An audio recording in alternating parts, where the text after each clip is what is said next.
Muy buenas tardes, amados hermanos y hermanas. De nuevo está con ustedes el hermano Alexander Castellanos, siempre desde la Iglesia de Cristo en la República de El Salvador. Estoy transmitiendo a través del Alumbrador Cristiano y a través de mi especial programa Te Daré lo Mejor, ministerio que hacemos juntamente con mi esposa. Estamos estudiando los días miércoles 5 de la tarde, hora de El Salvador, la vida y ministerio de Cristo. Ahora vamos a ver el tema Una noche para no olvidar, que corresponde a la lección número 159, parte 1, perdón. Esta será la parte 1. Y nuevamente les pido a ustedes si tienen la amabilidad de compartir estos estudios. De manera pues que vamos a dirigirnos a nuestro Señor en oración para que Él nos acompañe y sobre todo nos dirija. Padre Celestial, te damos nuestro agradecimiento porque estamos de nuevo en el estudio de tu palabra, hoy a través de la vida y ministerio del Señor Jesucristo. Permite de que tu servidor sea dirigido por el Espíritu Santo, que cada oyente sea muy edificado y que en especial quien recibe honra y gloria seas tú y nadie más que tú. Gracias, Señor, por esta bella oportunidad. En el nombre del Señor Jesucristo. Amén. Amén. Como decía, una noche para no olvidar, lección 159, parte 1. Aquí lo que vamos a estar estudiando es siempre la última semana del ministerio de Jesús. Como continuación, vamos a ver el viernes, el día en que Jesús murió.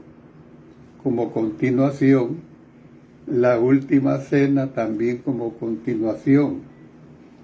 Y dentro de este aspecto de la última cena, vamos a ver cómo es que se hace una demostración de humildad.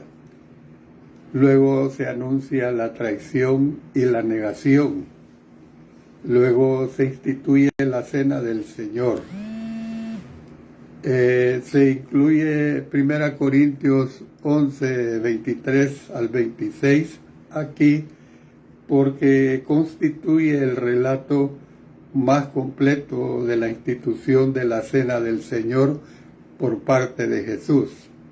Es probable que este pasaje sea el relato escrito inspirado más antiguo de este evento.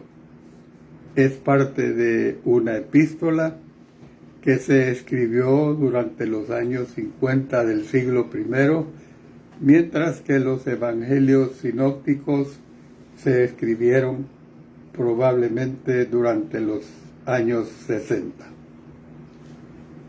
Bueno, entremos a la introducción. Fue una noche para no olvidar jamás. Esa noche comenzó a la hora en que Jesús y sus discípulos comieron la Pascua en el aposento alto. Siguió con las oraciones de Getsemaní. Los eventos de esa noche culminaron con un remedo de juicio, o sea, con un fantoche, podemos decir, de juicio, al cual fue sometido Jesús en el patio del sumo sacerdote. Esta lección abarcará la primera parte de los eventos relacionados con la comida de la Pascua. No podemos tener certeza del orden de los eventos de esa memorable noche.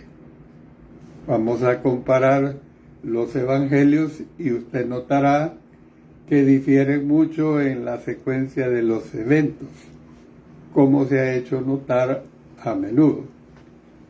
La secuencia cronológica no fue lo más prioritario para estos autores. Afortunadamente, la secuencia exacta carece de importancia. La secuencia que sigue es una forma de ordenarlos.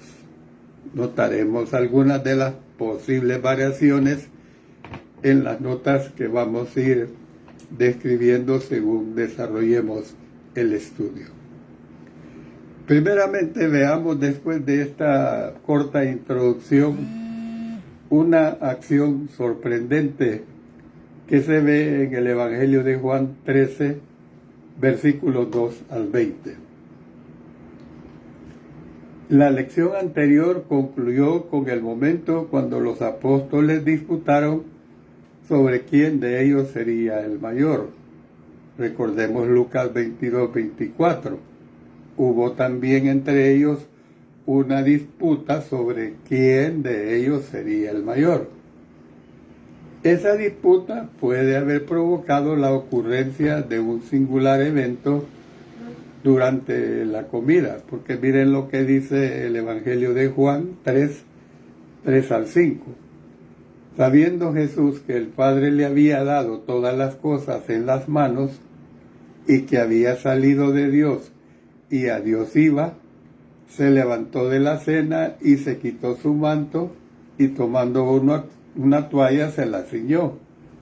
Luego puso agua en un lebrillo y comenzó a lavar los pies de los discípulos y a enjugarlos con la toalla con que estaba ceñido.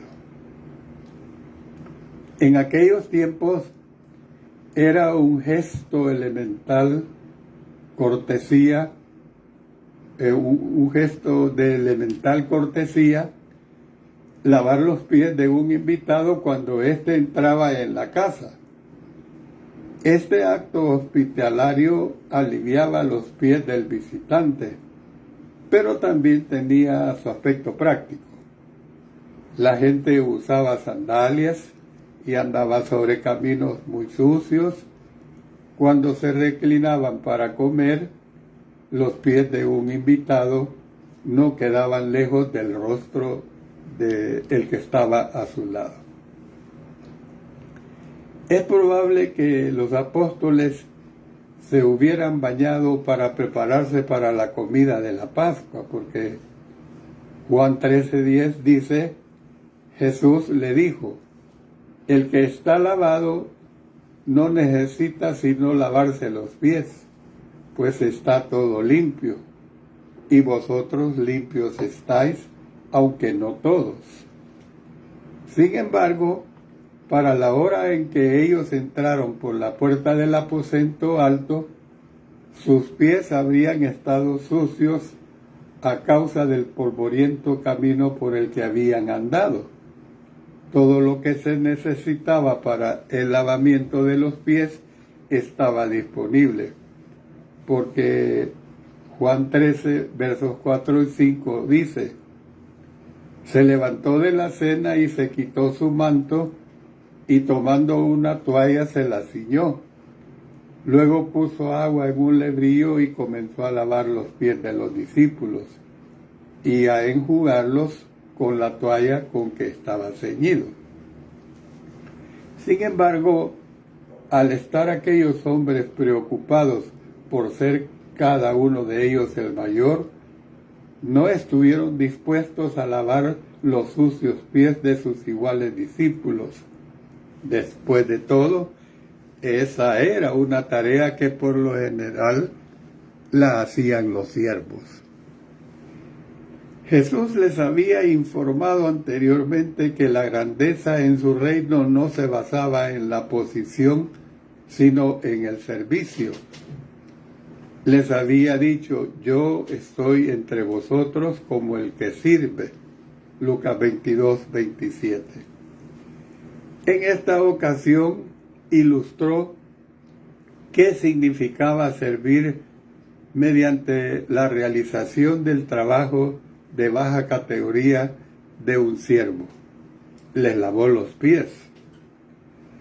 El hecho de que Judas fue uno de aquellos cuyos pies fueron lavados recibe especial atención en el texto. Y vamos a leer de Juan capítulo 13, versículos 2, 10 al 11 y luego 18 al 19. Comencemos con el 2 de Juan 13. Y cuando cenaban, como el diablo ya había puesto en el corazón de Judas Iscariote, hijo de Simón, que le entregase, versículos 10 y 11, Jesús le dijo: el que está lavado no necesita sino lavarse los pies, pues está todo limpio, y vosotros limpios estáis, aunque no todos, porque sabía quién le iba a entregar. Por eso dijo: no estáis limpios todos. 18 y 19. No hablo de todos vosotros.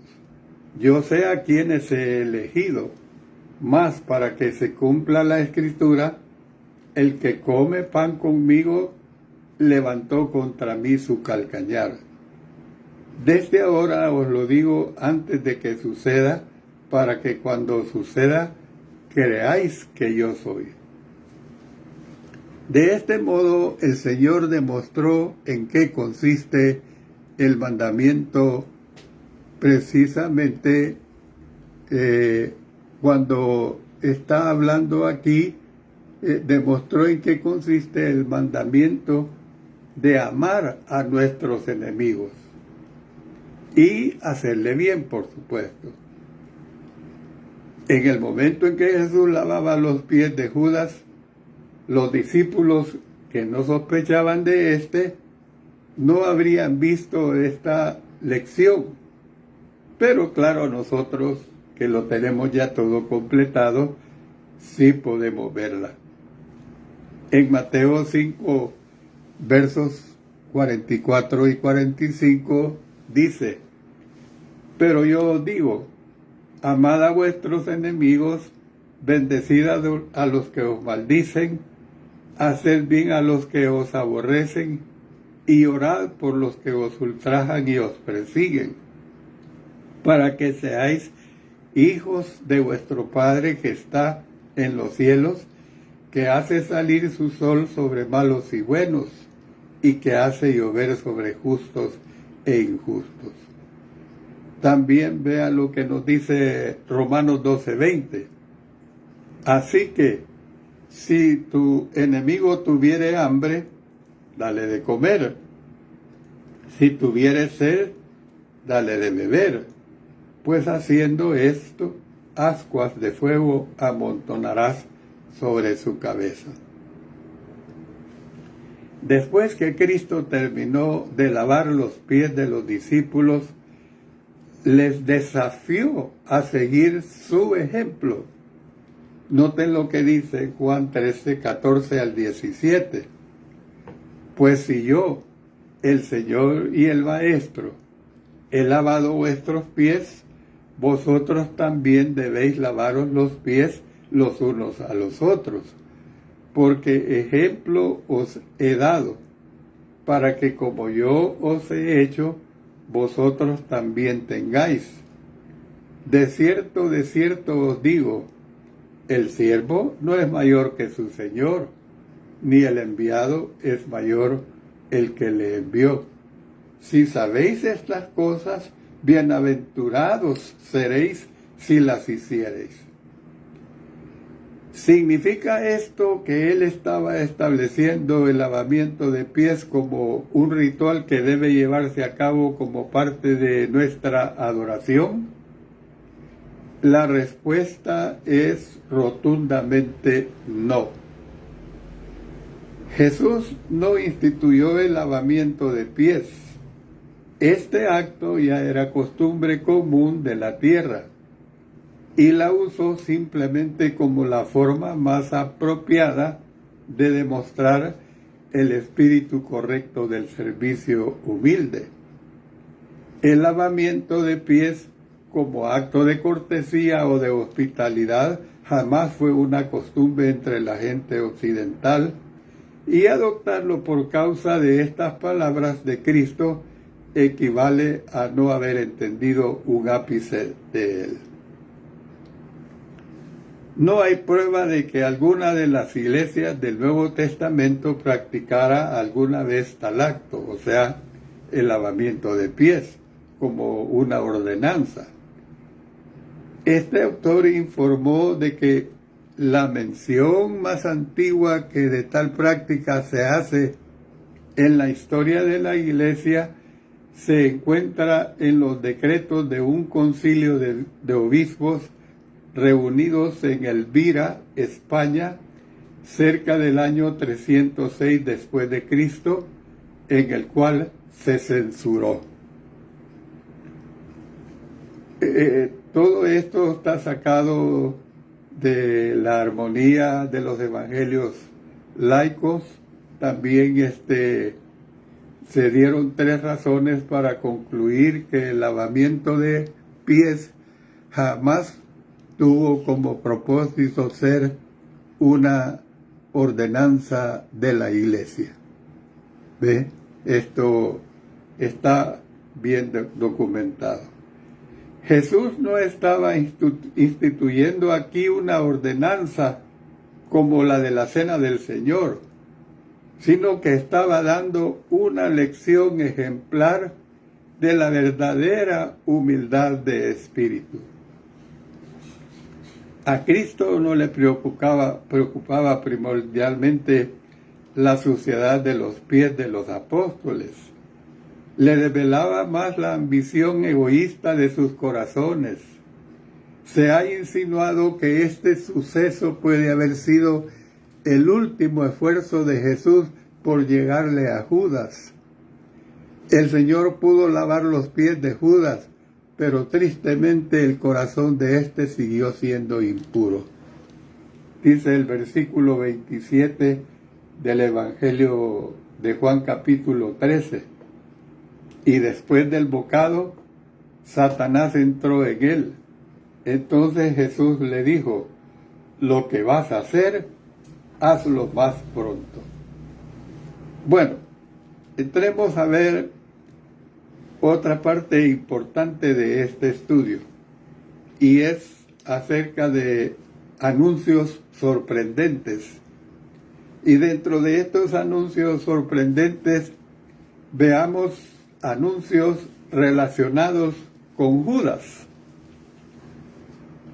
Cuando Cristo lavaba los pies de los discípulos, él hizo el sorprendente anuncio de que sería traicionado por alguien allegado a él. Dijo que se cumpliría la Escritura. Juan 13:18 dice, el que come pan conmigo, levantó contra mí su calcañar. Salmos 41:9, aún el hombre de mi paz, en quien yo confiaba, el que de mi pan comía, alzó contra mí el calcañar. En tierras orientales, el hecho de que dos comieran juntos daba a entender que entre ellos había un pacto o compromiso de amistad. Y esto, mis hermanos y hermanas, todavía en cierto modo sigue siendo como algo que así se ve.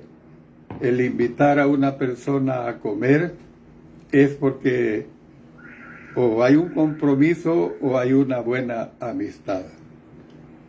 De esto se dan muchas indicaciones en el Nuevo Testamento. Por ejemplo, mire lo que nos dice Apocalipsis 3:20.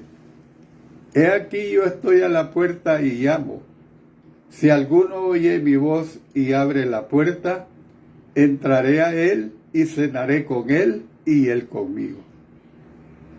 Pero Judas participaba tranquilamente de esta sagrada comida con el Maestro, aún después de haber acordado con los enemigos de Jesús que les entregaría a éste por un precio.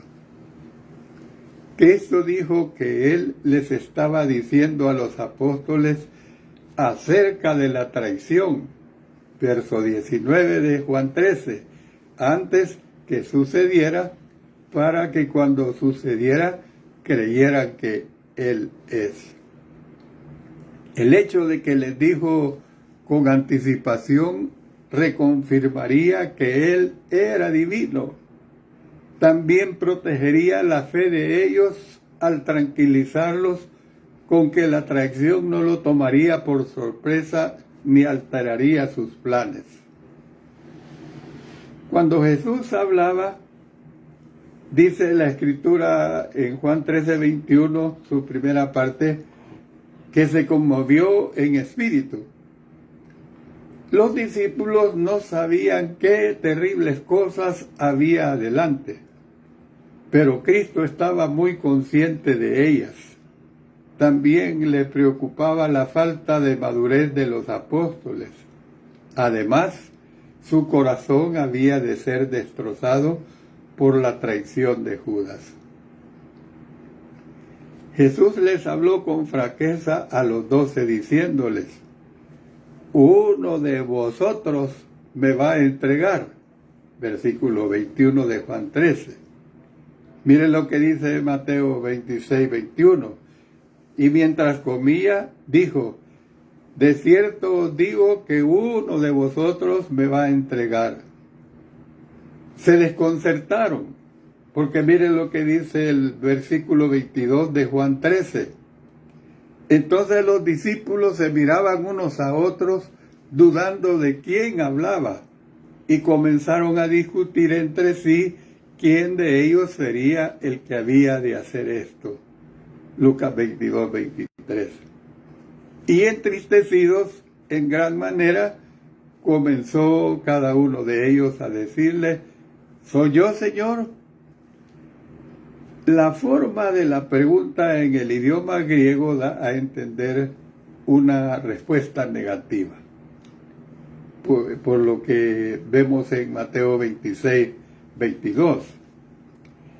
Es probable que creyeran que él estaba dando a entender que uno de ellos haría algo inconscientemente, lo cual daría como resultado que él fuera apresado por sus enemigos. Por lo tanto, cada uno de ellos dijo: por supuesto que yo no haría esto. Juan, que estaba a la derecha de Jesús, preguntó: Señor, ¿quién es? Miren lo que dice los versos 23 al 25 de Juan 13. Y uno de sus discípulos, al cual Jesús amaba, estaba recostado al lado de Jesús. A este, pues, hizo señas Simón Pedro para que preguntase quién era aquel de quien hablaba. Él, entonces, recostado cerca del pecho de Jesús, le dijo: Señor, ¿quién es? La mayoría de los autores creen que cuando Juan escribía acerca del discípulo al cual Jesús amaba, se estaba refiriendo a sí mismo. Bueno, dice Juan 13:26 dice: respondió Jesús: a quien yo diere el pan mojado, aquel es. Y mojando el pan, lo dio a Judas Iscariote, hijo de Simón. Juan 13:26 dice: respondió Jesús: a quien yo diere el pan mojado, aquel es. Y mojando el pan, lo dio a Judas Iscariote, hijo de Simón. Y Mateo 26:23 también lo corrobora. Entonces él, respondiendo, dijo: el que mete la mano conmigo en el plato, ese me va a entregar. Bueno, una aclaración muy importante sobre esto es lo siguiente: que se consideraba una señal de respeto mojar pan y darlo a un invitado. Imagínense qué cosa. Se consideraba una señal de respeto mojar pan y darlo a un invitado. Uno pensaría que después de aquella acción tan puntual, la identidad del acusado habría resultado clara a todos. Sin embargo, no estuvo clara para todos los discípulos. ¿Por qué les digo esto? Porque miren lo que dice Juan 13, versículos 28 y 29. Pero ninguno de los que estaban a la mesa entendió por qué le dijo esto. Porque algunos pensaban, puesto que Judas tenía la bolsa, que Jesús le decía, compra lo que necesitamos para la fiesta, o que diese algo a los pobres. Es probable que a Judas le tuviera mucho respeto. Al ser el único apóstol de Judea, tal vez era más culto que el resto. Había sido honrado al ser escogido para servir como tesorero de ellos.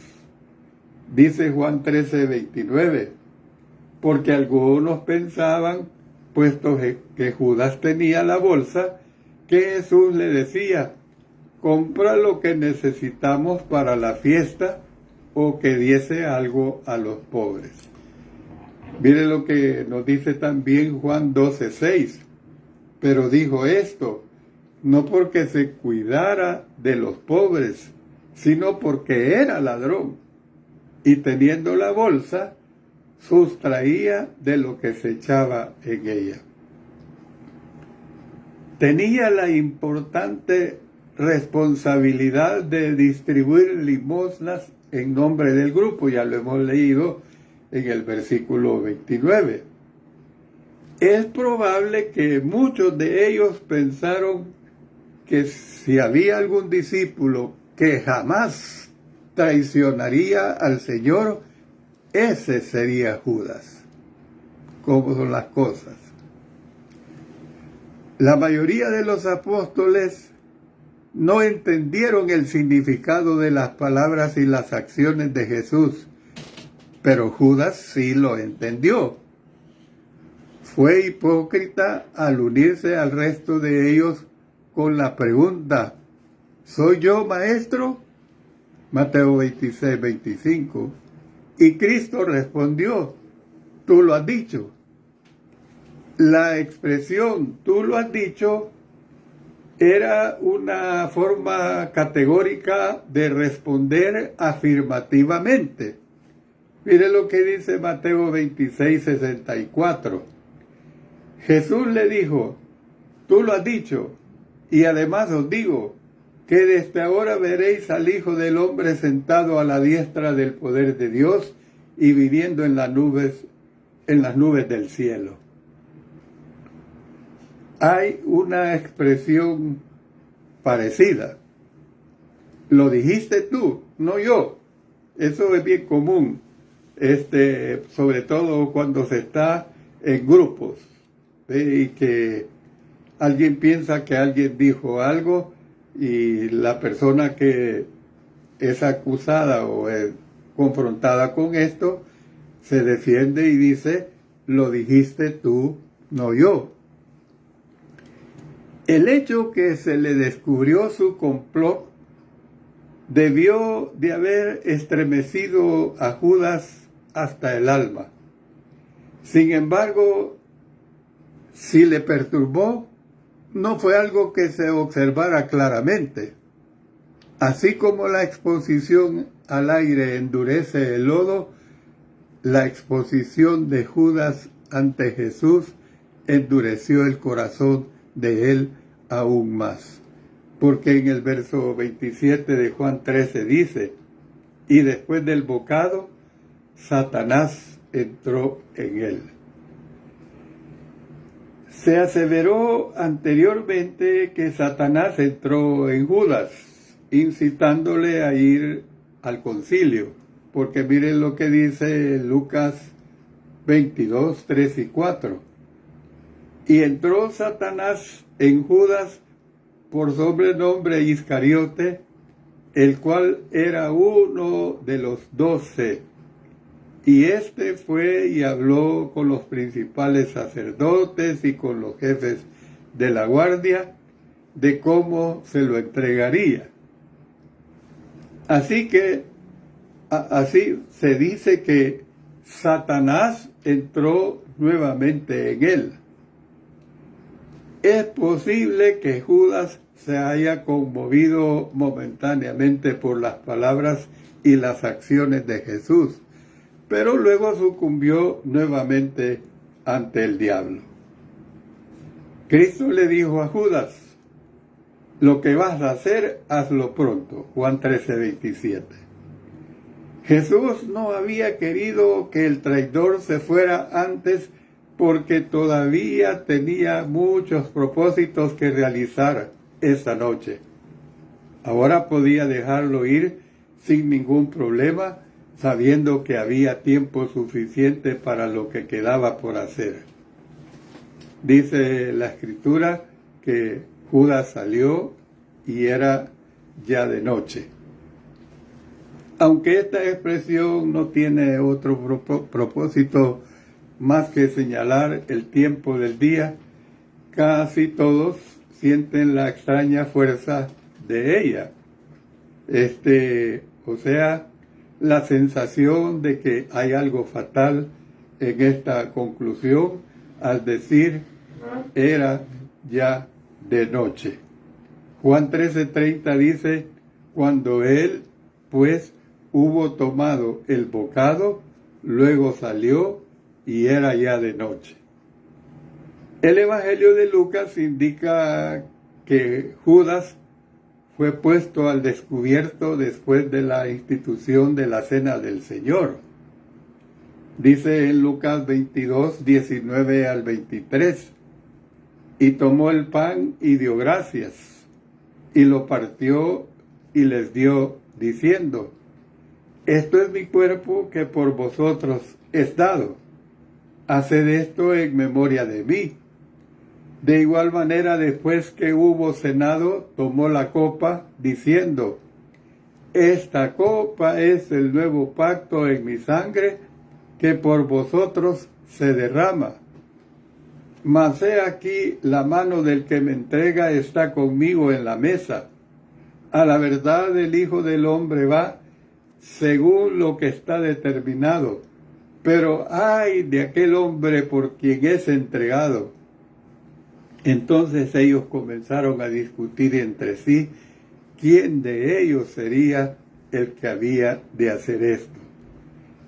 Mientras que Mateo y Marcos ubican ese momento antes de la institución de ese memorial, dice Mateo 26, 25 y 26. Entonces, respondiendo Judas, el que le entregaba, dijo: ¿soy yo, maestro? Le dijo, tú lo has dicho. Y mientras comían, tomó Jesús el pan y bendijo, y lo partió y dio a sus discípulos, y dijo: tomad, comed, esto es mi cuerpo. Marcos también habla en una forma muy semejante en el capítulo 14, versículos 21 y 22. A la verdad, el Hijo del Hombre va según está escrito de él, mas ay de aquel hombre por quien el Hijo del Hombre es entregado. Bueno le fuera a ese hombre no haber nacido. Y mientras comían, Jesús tomó pan y bendijo, y lo partió y les dio, diciendo: tomad, esto es mi cuerpo. En este estudio se sigue la cronología de Mateo y Marcos con la suposición de que Judas salió poco después que Jesús lo puso al descubierto. Bueno, con lo que voy a expresar, voy a terminar la primera parte de esta clase de este día miércoles. Algunos creyeron que habían salido a comprar provisiones, refiriéndose a Judas, ¿verdad? La fiesta, Juan 13:29 dice: Porque algunos pensaban, puesto que Judas tenía la bolsa, que Jesús le decía, compra lo que necesitamos para la fiesta, o que diese algo a los pobres. La fiesta de la Pascua, que duraba un día, era seguida por la fiesta de los panes sin levadura, de una semana de duración. Tal vez creyeron que Judas estaba haciendo preparativos para la fiesta posterior.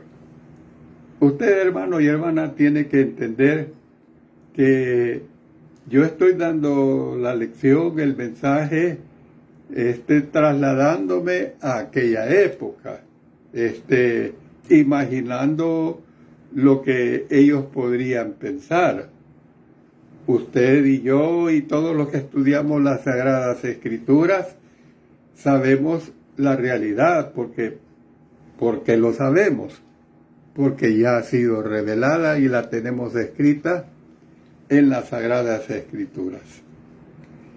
Hay quienes han tratado de defender las acciones traicioneras de Jesús, pero Cristo dijo en Mateo 26-24, «Ay de aquel hombre por quien el Hijo del Hombre es entregado.